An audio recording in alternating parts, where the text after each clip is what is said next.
Hey Kotaku, this is Jason, and we're here looking at Theatrhythm Curtain Call.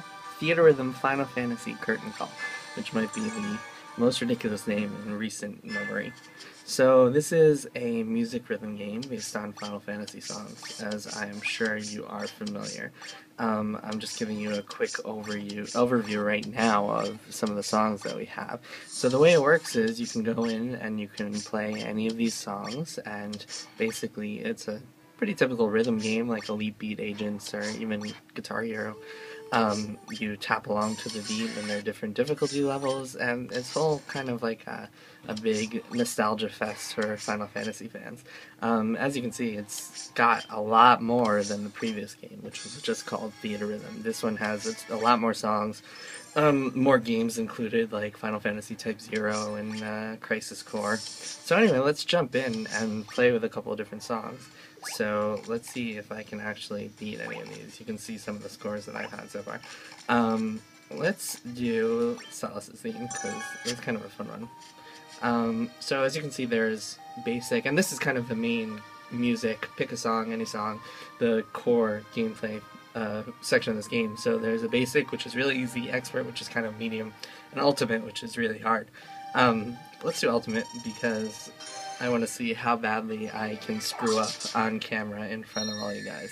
Those are my characters. There are a lot of like ways that this is an RPG also. So like you have a party of characters, you can give them abilities, equipment that all affect the way that things work. So I'm not going to be able to talk while I do this, but you can watch me succeed or fail.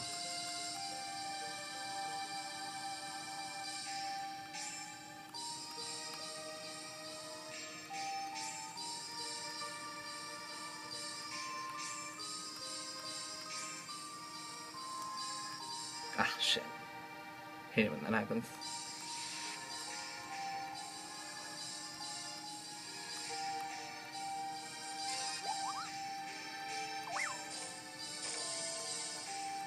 So this song actually isn't too hard because it's slow. I'll show you one of the harder ones after this, and then I'll show you guys a couple more features. You know what? I'm not going to do the whole song even, because you guys got the gist of it, right? So let me show you one of the harder songs, and you will see how difficult this game can actually get. So Genova from Final Fantasy VII. This is one of the faster paced songs in the game. So as you can see, I played it twice and I have not cleared it yet. So watch.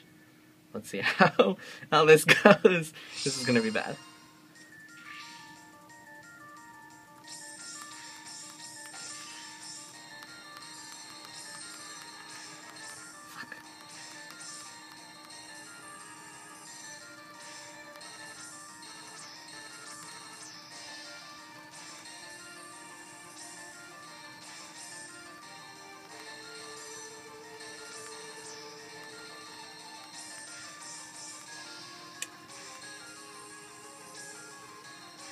Directional buttons can get really tricky, especially when they're one after another.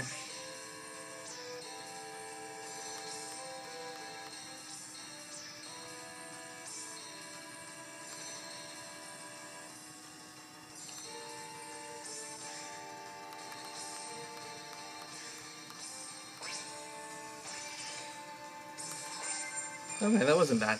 So I'm not going to play through the whole thing, because again, I just wanted to give you guys a sample of what we're looking at here. So as you can see, you go through, you can unlock a lot of songs. It doesn't have every song.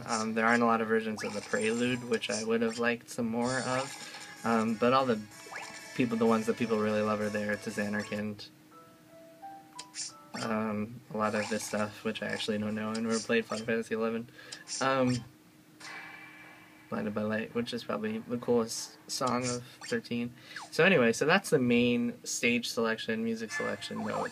And there are a couple other things here. Quest medleys is actually my favorite new part of this new Theatrhythm game. So the way it works is you can do a short quest, medium quest, long quest, and you go in and it's kind of like a mini RPG where your battles are the music games that we were just looking at. So let's look at this one, and we're going to jump into this one. You can see you get new items, you get rewards, you unlock characters, you unlock new songs. There's a whole lot of like depth to this game.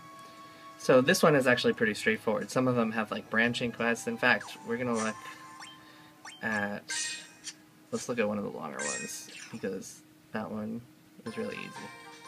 And I bet the songs are all going to be on basic level too, which is a little too simple. Yeah, it's really easy to get the hang of the game, and once you do, you can just kind of tap along. And I don't know if it's really the type of thing that non-Final Fantasy fans would enjoy at all. But if you like the music, if you're into Final Fantasy, it's totally jazzy and fun. Let's see. So yeah, as you can see, now I have a bunch of different choices. I can go on a bunch of different paths. You can see up here, that's the whole map. And the goal is to get all the way here to the final dungeon of this quest. And then there are more bosses. So like, if we look at this way, it looks like there's an airship there, so it probably takes you all the way there. There are a bunch of different paths, so now let's see what happens. See how it's question marks there? So that means we don't know what the song is. That one, I guess I've done that before.